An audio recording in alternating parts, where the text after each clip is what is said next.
They're attacking me. The black tulip is really feeling rejected. It's taking out its vengeance. So at the beginning of the year, I made a list of 24 books that I most anticipated reading this year. And today I'm just going to go through them. And I'm going to go through them like I did to make my list, just one shelf at a time, A through Z, and we'll talk about them all. Most of them I'm just going to talk about over on my bookshelf. I thought about taking them down and putting them on my TBR cart, but then I realized there's no way I'm going to get through all 24 books in the one week that I'm focusing on them. So I'll just bring you over to the shelves instead. I will come back here, though, to talk about some of the books off that list that I've already read, starting with the first book on that list, which was Armadale. I was very happy with this book and very surprised by it. I should have paused and looked up what I actually rated it, but I'll look that up when I edit it and put it up on the screen, how many stars I gave that book. It is by Wilkie Collins, and it was a delight, and I'm glad I picked it and put it on this list. I've actually read quite a bit of Wilkie Collins this year, and I've enjoyed just about every single one of them at varying amounts. I don't think this was the favorite one of his that I've read this year at the end of last year, but it was still really good. Okay, so here we are over at my bookshelf. I'm holding my phone, so hopefully this isn't too shaky. But the first book is actually kind of peeking out here. That's for the letter B, or really the only book that was for the letter B, is The Black Tulip by Alexandre Dumas. This was actually on one of my TBRs so far this year, and I did not get to it. And the reason is I did try reading a little bit of it, and I realized that it was historical fiction, which I didn't realize. And I don't mind historical fiction, but it was a lot of history within this fiction. And at the time I picked it up, I just wasn't in the mood to read it. And I've got to be honest, I'm not sure that I'm going to get back to it. I'm certainly not planning on getting back to it anytime soon. It is probably going to be one of the last I read off of this list if I get to it. So the other thing that I wanted to do was if there was a book that I was starting to feel like, nope, I'm not really anticipating this anymore, which is true, I think, for The Black Tulip, then I'm going to replace it or at least put out on my shelf another book that I'm anticipating more. And it happens to be right here in the background, which is Barchester Towers. So this is by Anthony Trollope. I have started to read the first book in this series. Ooh, there goes Black Tulip. The first book in this series was The Wharton. I read that last year, and this is the second book in the series. I've heard it's even better than the first book, so this is now my new pick. I guess The Black Tulip, felt bad and just decided to off itself. So I'm going to put those both in a prominent position on my bookshelf so that, I know what the two options are the next time I come to this list, I guess. I don't know. We'll see how we do with that. But anyway, you're it. They're attacking me. The black tulip is really feeling rejected.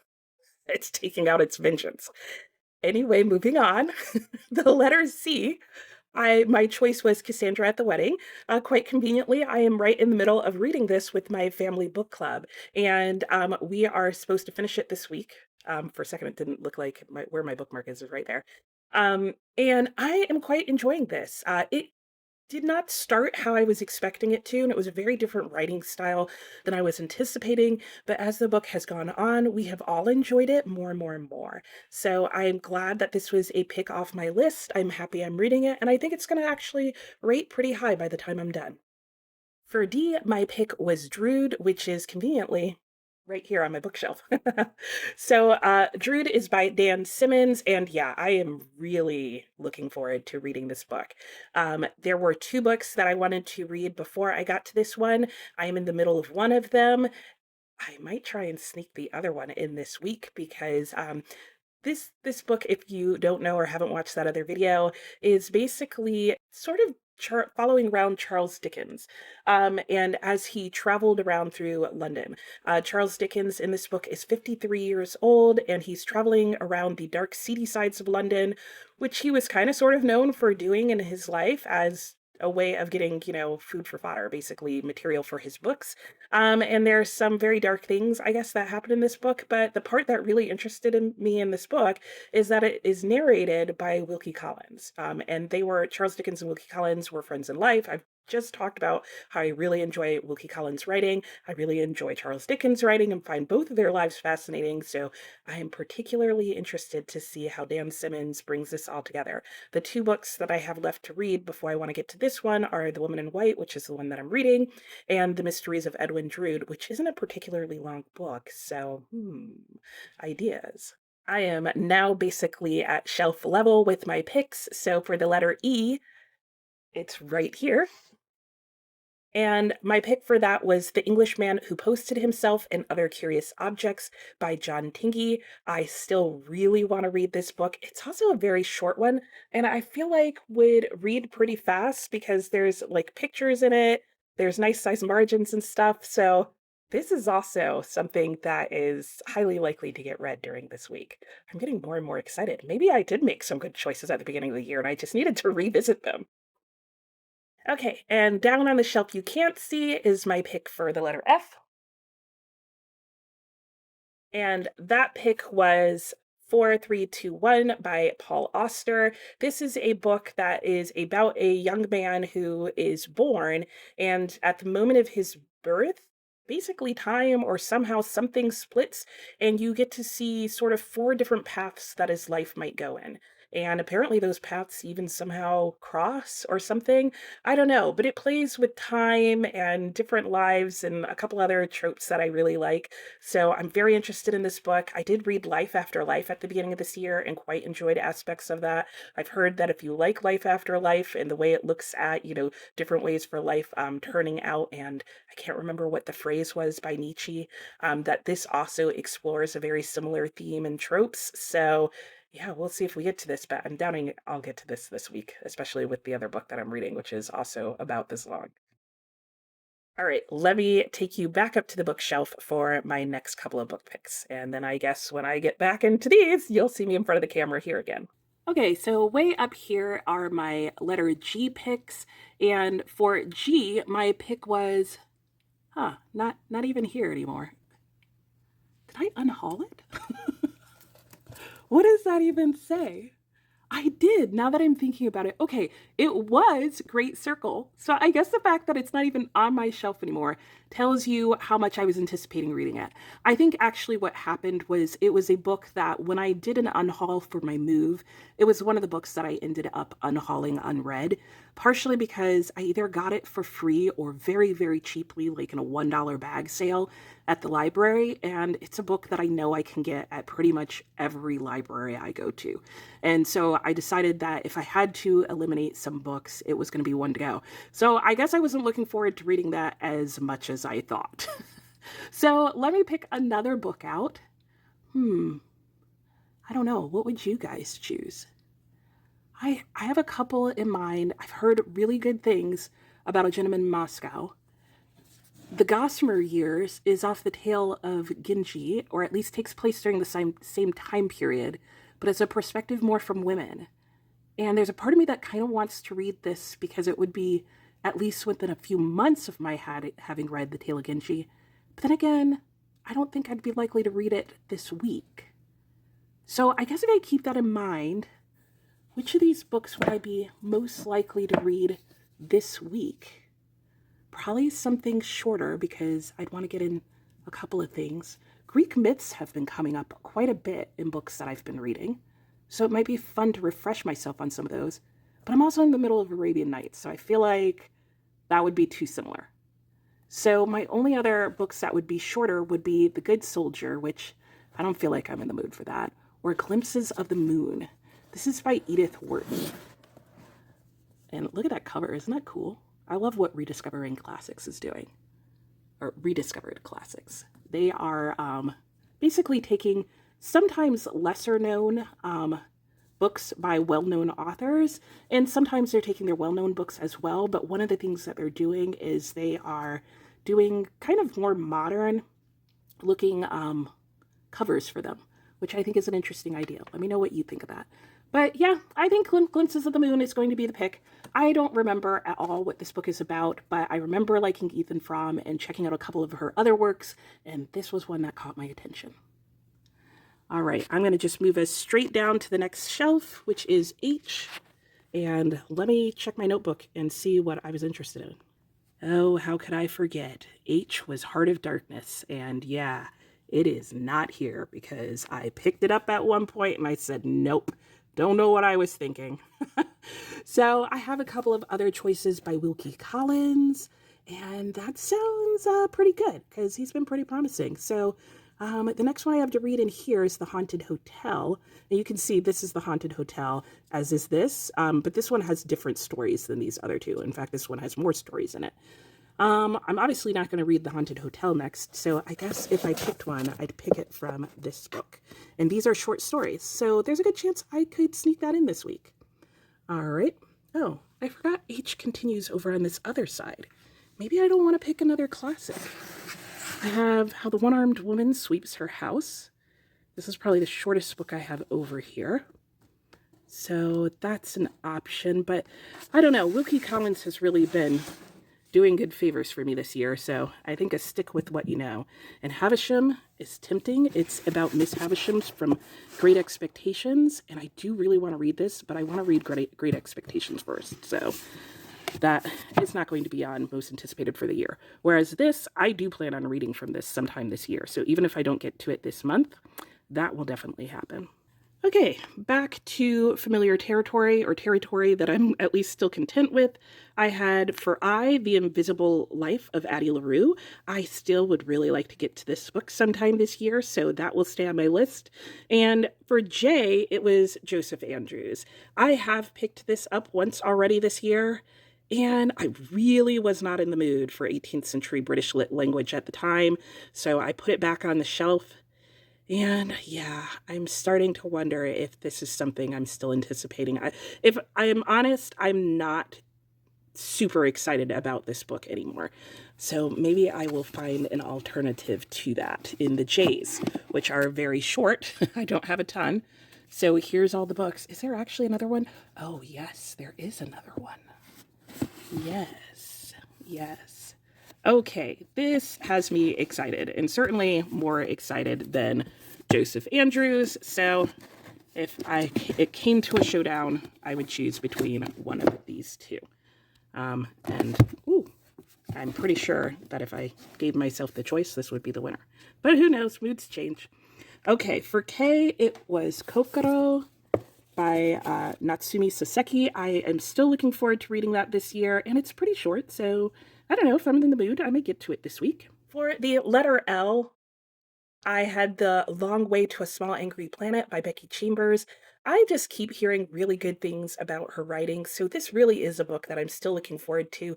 I have heard that it is really good, found family, kind of cozy fiction, which I guess is kind of what she writes in general, but sci-fi, so it keeps it kind of interesting and exciting.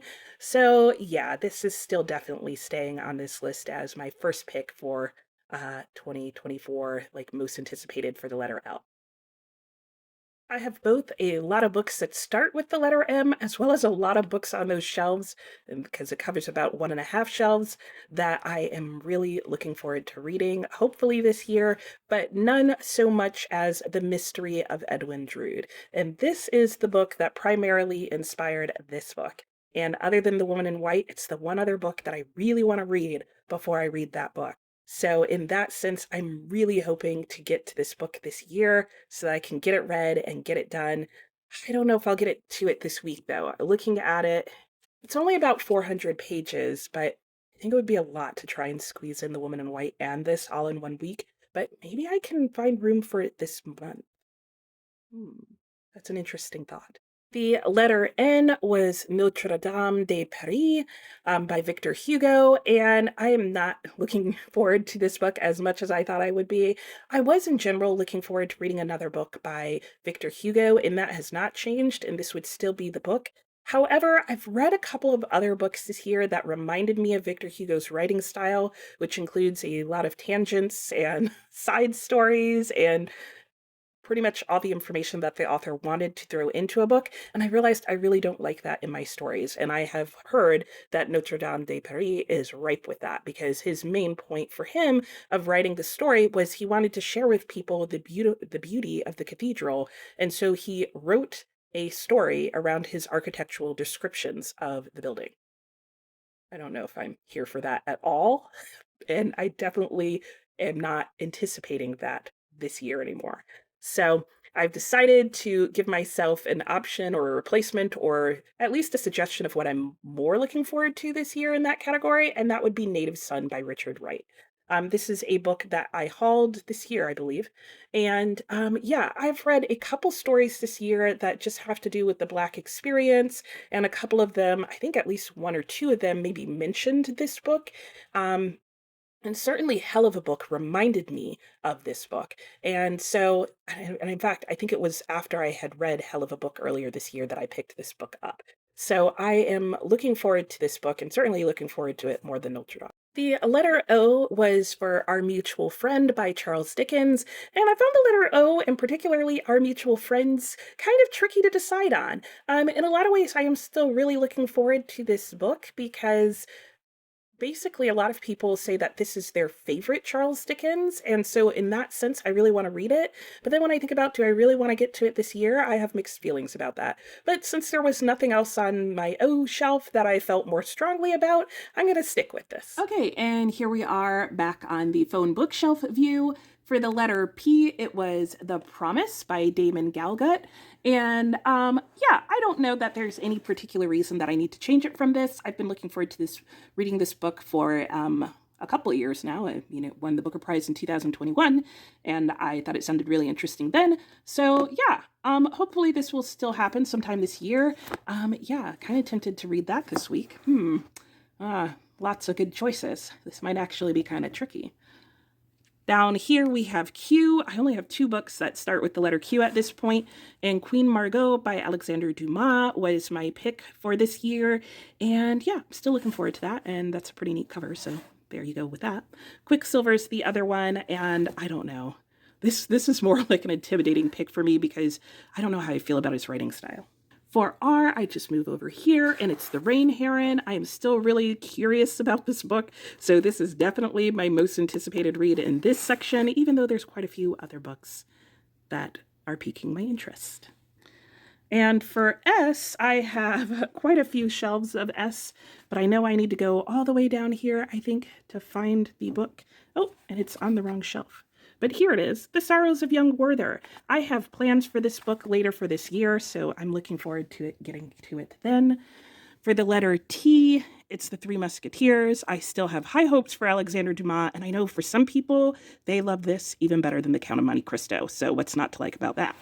But it's huge. There's no way it's happening this week. And that brings me to the letter U. For the letter U, my pick was The Underground Railroad. I did already read that this year, and I really enjoyed it. I thought it was a very fascinating book. I'll put on the screen what I ended up rating it, and I don't have that book to show you. It's somewhere, ready to be packed and sent off to my grandmother, because I think it's a book that she will find really fascinating and enjoy reading. The letter V was for Villette, and yeah, I was really looking forward to reading that book, and it was kind of a disappointment. And if you saw my TBR video for May, you will know that I am finishing off my Charlotte Bronte reads with Shirley, and I'm buddy reading that with Melinda at A Web of Stories, and we are crossing our fingers and hoping that we will like it better than Villette. For W, my pick was The Woman in White, and I am already in the middle of reading this book. I'm not very far. I'm looking forward to getting through this, but for some reason, the start of this has been very slow and off for me. I think because I started it in April, and April was just not April was just not a good month for reading, period. And you know what? I'd like to say thank you to all those people who felt bad about the fact that I mentioned I was in a reading slump. Some people were worried it was because of the TBR games. It wasn't. I just had a lot of distractions with our upcoming move, and I just didn't feel like reading anything. And it just made me very fickle when I sat down to read. And if something wasn't like instantly engaging my attention, it wasn't that I wanted a different book or a certain book that I really wanted to read. I just didn't want to read at all. So I think April would have happened no matter what I read. That's what I'm trying to say. But anyway, The Woman in White, I'm still looking forward to reading. And this book may actually encourage me to get to the mystery of Edwin Drood. That will then open the door or unlock the pathway to Drood. So that might be what I try and plan and squeeze together. I don't know. This is a pretty chunky book, and I've got a decent amount of it left. So we'll see how much I can get read and whether I can get through this and have enough time for another book. But for now, this is definitely the book that I'm starting this week with. we'll see how it finishes. Well, and welcome to the floor and the very end of my set of bookshelves. This is the last little cubicle on this shelf that I have of 4 little pockets here. Thank you, IKEA. And when I first made this list, I mentioned XX, but I did not own this book, but I do now. So it is my pick for 20 and 24. Look at that cover. Like, how cool is this book? I definitely can't wait to get to that, but I don't know if it will be anytime soon. Certainly not this week. And I do now own 2 books that start with the letter Y. When I started the year, it was You Shall Not Kill. I now own this book called Yallo, and I will talk about that probably another time. It is a translated work. Between these 2, I don't know that I could say which one I am looking forward to most, so I will probably just leave it at this for now. And I only own 1 book that starts with the letter Z, and that is Zanoni by Edward Bulwer Lytton. And I am still looking forward to reading this, and it will stay as my Z pick. So that's it. You have had a semi-tour of my bookshelves and my basketball and whatever piece of paper that is. Anyway, let me get back and let's wrap this up. Okay, well, I'm glad we did this because I do feel like it actually helped clarify some thoughts for me. I realized that there were a couple of books that I was still really looking forward to, some that I kind of felt like, well, okay, that's fine, let's give it a whirl, and a few that I was like, yeah, no, I don't think I really want to read that this year, or at least not compared to some of the other books on the same shelf. Yeah, one of the things that I did think about is if I had to choose from all the books I just showed you, what would I try and read this week? And I have a little stack here. So, like I said, I am currently already in the middle of reading Cassandra at the Wedding, and we are planning on finishing it this week. So you will definitely hear my thoughts on that. I will still be reading The Woman in White, and I definitely am feeling kind of encouraged to try and finish this week. It's kind of just been dragging along for me at a much slower pace than I would normally read a book. So, yeah, I want to get to that. I want to finish it. Mainly because I really now want to get on to the mystery of Edwin Drood, and this is a good week to do it. Will I still feel in the mood for it next week? I don't know. We'll see. The moods be swinging. And then the other 2 books that my sort of curiosity and excitement was like rekindled with were reading another short story by Wilkie Collins and also trying to get in The Englishman Who Posted Himself. So I think what I'm going to do is oops, I'm going to put all of these books on my TBR cart and just sort of leave them out so that I can see them and remind myself that these are things that I'm really excited to get to this year and that this might be a good week to try and do that. A little TBR stack for you or a TBR for the week. And yeah, we'll see what I come back with. But so far I'm kind of liking how this like new little setup for me is going. Like these are definitely what I'm in the mood for right now. We'll see out of all these books what I end up reading. Watch it just be Cassandra at the Wedding and Woman in White. Let me know. Tell me if you have a guess as to what you think I will actually finish or even start reading by the next time I do a wrap-up video. Are you still looking forward to reading the same books as you chose at the beginning of the year? Or like me, are you like a quarter way through and like, what was I thinking when I picked that? I don't know. Anyway, that's it for now, and I'll see you next time. Bye!